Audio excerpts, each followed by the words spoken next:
Oh, welcome back to the channel. Guys, we're back on the 72 Chevy today. What we got is our tanks in frame gas tank that we're going to start installing. The reason I chose the side filler is because I'm going to go up and use that side filler that goes right behind the very far driver's side post, and I'm going to use that filler that goes there. If you had a coil truck, normally you would have a another bracket that goes in here somewhere. Mine was leaf spring, so I don't have that bracket.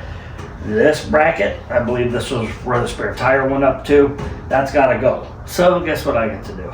Yep, you guessed it, more rivets. Luckily there's only 2 on this. Guess what? Oh, that's right, another rivet needs to come out. So I took my floor jack, piece of wood, lifted it up, used my tape measure on each side. So I measured from the lip, the mounting lip, to the edge of the frame, and it's 3/4 all the way down, front and back, on that side, and 3/4 in the front, and it's like a 1/16 less than 3/4 in the back. I mean, that could be the frame, who knows. Okay, I'm going to take you down underneath here to kind of show you. I did 1 inch, 6.5 and 1 inch here, and this is 1 3/4 from there. I thought it looked pretty good on the frame. So if you're new here, welcome to the family. The people subscribe to this channel. Subscribe to see me. They're the ones who actually fix their own cars and don't pay dealer prices. Save money. Hit subscribe and join them. I'm going to use this kind of Scotch-Brite pad, whatever, on the little die grinder. Try to get some of these metal shavings, because this is sharp. I don't want to end up cutting myself. So the hardware I decided to go with are 3/8/16. Washer on the bottom, washer on top, lock washer. And we're going to start by mounting our filler first. Gives you a nice cork gasket, goes on the side. We'll get that lined up. And get the filler neck lined up. And then they also give you a little filler tube. So the next thing they want us to do is remove these 2 screws from they call this the rheostat housing. We're going to go ahead and remove those, and we're going to save those for later. We're going to reuse this because we're going to get rid of this whole lower part of this mounting bracket. So let's remove these, set these to the side. It was weird when I took the top screws off here, one just snapped right in half. I don't know. It was just a weak spot, but so we're going to pull this plastic off of here, and we're just going to slide that right out of there, and we no longer need that. Screws mounted in here, which just kind of go in here loosely until you do some measuring. Once you get this in here, it'll slide up and down. So what you want to do is this pivot point has to be half your tank. So go over tape measure here. We're going to go over here and measure our tank. We are at 9 3/4 tank depth right there. And that's to the top of this, which will be the bottom of that. And then we're going to add a 1/8 inch to that when we go to adjust our float. Okay guys, so we measured our tank. It's 9 3/4. We know our gasket is 1/8. So what the measurement is half of your tank depth without the gasket, which is 4 7/8. 4 7/8. 4 7/8 is 9 3/4. So once we get 4 7/8, we need to add 1/8 for the gasket. We'll just add 1/8 onto there. It puts us at 5. So we got our measurement out. We got our tape set. Got our pivot point at 5. So we're going to hold that still. Tighten these bad boys up. Not too much because of this plastic. Just enough to get it tight. Oh my goodness. Sometimes I love these magnetic screwdrivers, but sometimes that's where they start sticking and they won't go in where you want them to go. Okay. Double check. Pivot point at 5. All right. Move on to the next one. So next thing we have to do on this is get this. I guess this is just, I don't know why they put a little placeholder in here. You want to get rid of that. And then we're going to put our float tube in, or our float in here, not float tube. This thing to where the top of your float is 1/8 below the bottom of this. And once it is, you're gonna tighten this back down and you're gonna cut this off. All right, guys, I'm a pretty visual guy, so I need to kind of see this stuff. So I got a piece of metal. Obviously, this was from the frame I took off, and one of my grinder covers can be pretty flat here. So I got flat against there, and it's 1/8 inch from the bottom of that, and it needs to touch right here, because that tells you totally full.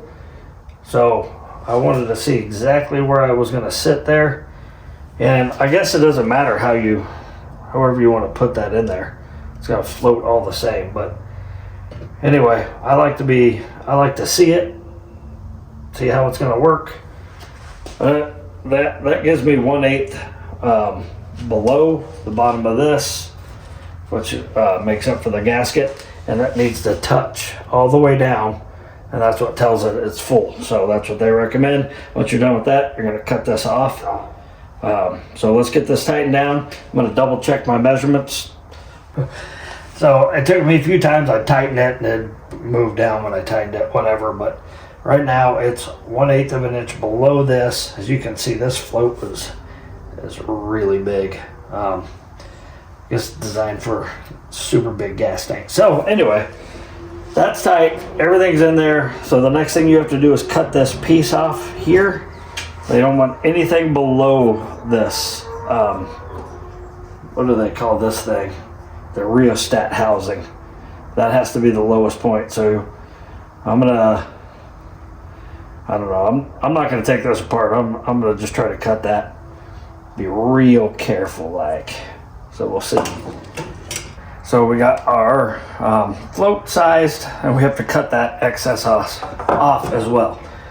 So we want this to be long enough to where it hits this. So I'm gonna take it down about 1 inch past this, and here it doesn't really give an idea how far you should cut that, just as long as it hits that. So I'm gonna give it a little bit here. I'm gonna take my little handy dandy grinder and just get all these little burrs and everything off. All right, a little preparation beforehand. We're gonna get our gasket on. We got our 5 bolts with our washers. So just like that video game where you do the surgery with the thing beeping, you gotta kind of get everything in here like that. And wow, that's gonna be fun. All right, we're gonna slip that. Oh, let's go. There we go. I'm gonna slip that all the way up. So I don't know if you can tell, but there are slots on this tank that help you get through there. There we go. I want to be able to see that. Turns out my struggles were real. I was trying to put it in the wrong way. There's only one way this thing goes. And my arm goes down here, up to here. That's the deep part of the tank from here to here, so it fits perfect. I went and looked through this hole. So right now it's on empty, and it's sitting right on that rest we showed earlier. So when it's full, it should hit the other side of that and show full on the gauge. So our instructions are the depth of the tank minus the distance from the pump and the sock.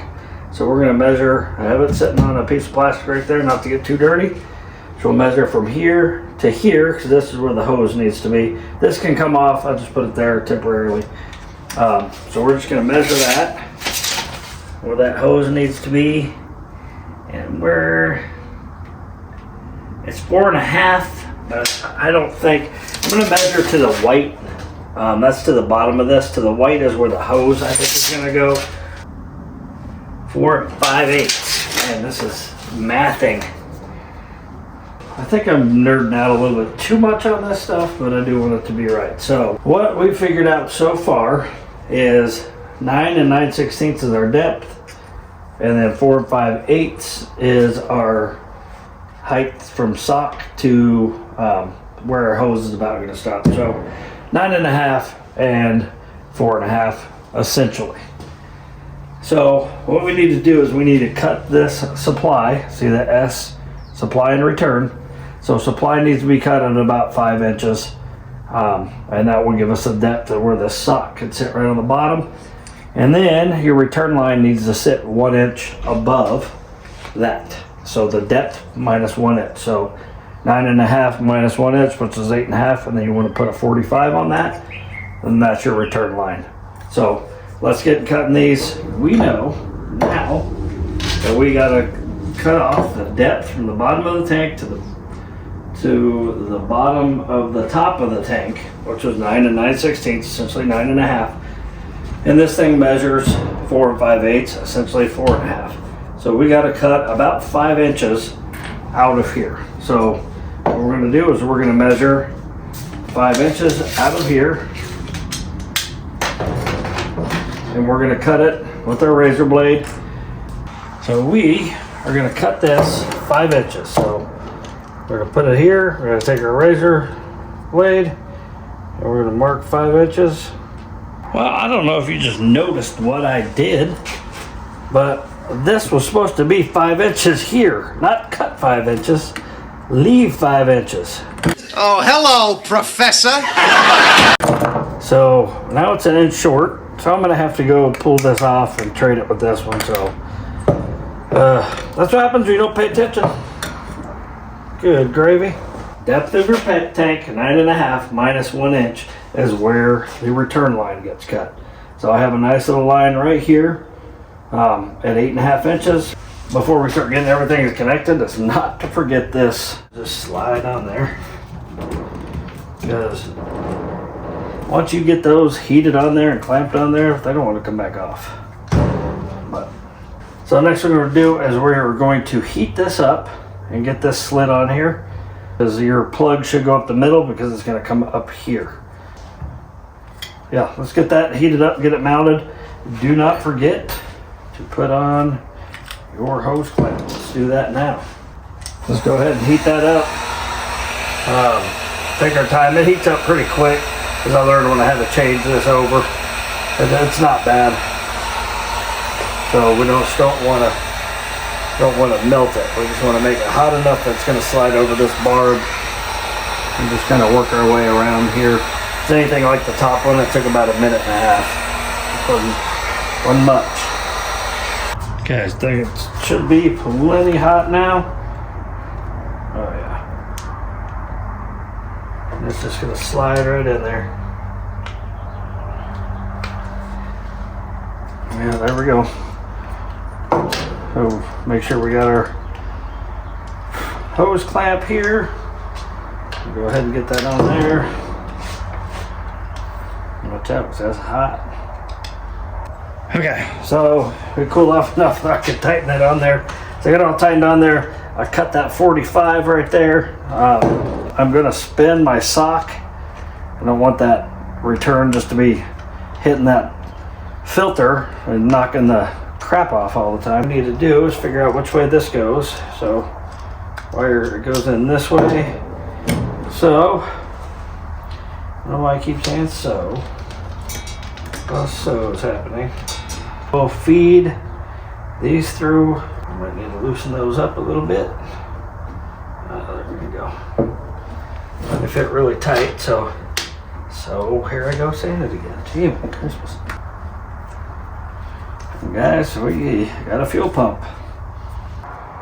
Both of these just go around the bottom of the pump, kind of holds everything in place. Tank recommends they use Permatex, and they give you the part number, gasket sealer when you're putting this all together. I don't have any right now, so I'm going to temporarily put this together so I can start doing fuel lines. I'll get some of that ordered and put it on here, but it says you're supposed to put it on all the gaskets and bolts. I will do that later when the time is right. Let's go ahead and mount this in here. So I want to face forward.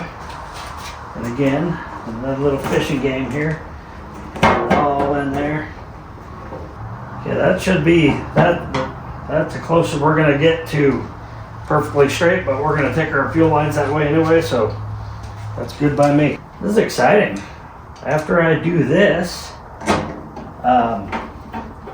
I just received my LS motor mounts and my T56 mount for this truck. It's original 4-speed, and I'm not going to keep it a 4-speed, but I'm going to make it into a 6-speed. I still have the original pedals in there, which I'm going to keep. And Speedway also makes a mount for these things to adapt to the new hydraulic clutches. So I'm going to use it. We're going to go. I have the motor sitting over there in the bag. I don't know if you can see it throughout the video, but bottom end's already built. Cam's already in it. I won't say too much. You'll have to watch the next video, but next thing is we're going to get on our fuel lines.